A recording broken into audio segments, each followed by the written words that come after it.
திருபுவனம் காவல் நிலைய மரண வழக்கு சிபிஐ விசாரணைக்கு மாற்றப்பட்டிருக்கிறது. இதற்கு தமிழக அரசு முழு ஒத்துழைப்பு அளிக்கும் என்றும் இனி இது போன்ற செயல் எந்த காலத்திலும் எங்கும் யாராலும் நடந்துவிடக்கூடாது என்று முதலமைச்சர் மு.க.ஸ்டாலின் வெளியிட்டுள்ள அந்த அறிக்கையில் தெரிவிக்கப்பட்டிருக்கிறது.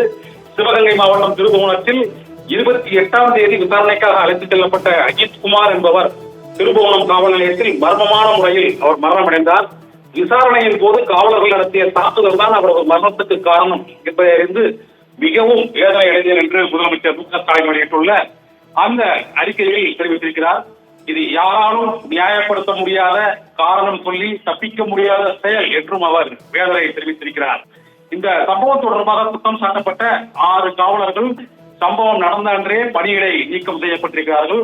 நேற்றைய தினம் 5 காவலர்கள் கைது செய்யப்பட்டு அவர்கள் மீது கொலை வழக்கும் பதிவு செய்யப்பட்டு வழக்கு விசாரணை சிபிசிஐடி பிரிவுக்கு மாற்றப்பட்டிருக்கிறது என்றும் முதலமைச்சர் மு.க.ஸ்டாலின் வெளியிட்டுள்ள அந்த அறிவிப்பில் தெரிவித்திருக்கிறார். இன்று சம்பந்தப்பட்ட மாவட்ட காவல்துறை கண்காணிப்பாளர் காத்திருப்போர் பட்டியலுக்கு மாற்றப்பட்டிருக்கிறார். டிஎஸ்பி பணியிடை நீக்கம் செய்யப்பட்டிருக்கிறார். துயர மரணத்தை அடைந்துள்ள அஜித்குமாரின் குடும்பத்தினருடன் தொடர்பு கொண்டு தாம் பேசியதாகவும் அந்த துயர சம்பவத்திற்கு தனது வருத்தத்தை தெரிவித்திருக்கிறேன் என்றும் முதலமைச்சர் மு.க.ஸ்டாலின் வெளியிட்டுள்ள அந்த அறிவிப்பில் தெரிவிக்கப்பட்டிருக்கிறது. நியாயமான, ஒளிவு மறைவற்ற, எவ்வித பாரபட்சமற்ற விசாரணை மேற்கொள்ளப்படவும் இடமும் இந்த சம்பவத்திற்கு காரணமானவர்கள் மீது கடுமையான நடவடிக்கைகள் எடுக்கப்பட்டு அஜித்குமாரை இறந்து வாழும் குடும்பத்தினருக்கு நியாயம் கிடைக்க வழிவகை செய்யப்படும் என்றும் முதலமைச்சர் மு.க.ஸ்டாலின் உறுதியளித்திருக்கிறார்.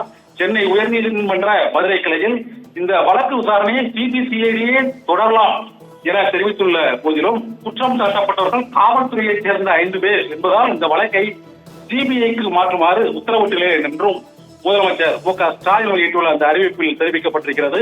காவல்துறையினர் தங்களது விசாரணையின் போது மனித உரிமையை காக்கும் வகையில் நடந்து கொள்ள வேண்டும் என்பதை பல முறை வலியுறுத்தி இருக்கிறேன் என்று முதலமைச்சர் குறிப்பிட்டிருக்கிறார். இதுபோன்ற மீறல் சம்பவங்கள் எப்போதும் தாம் ஏற்றுக்கொள்ளப் போவதில்லை என்றும் தங்களுடைய பிரச்சனைகளுக்கு தீர்வு கிடைத்திடும் என நம்பி காவல்துறையை நாடி வரும் பொதுமக்களின் நம்பிக்கையை காப்பாற்றும் வகையில் காவல்துறை எப்போதும் செயல்பட வேண்டும் என்றும் முதலமைச்சர் அந்த அறிவிப்பில் வேண்டுகோள் விடுத்திருப்பதுடன் சிவகங்கை மாவட்டத்தில் சில காவலர்கள் செய்த அந்த செயல் மன்னிக்க முடியாதது.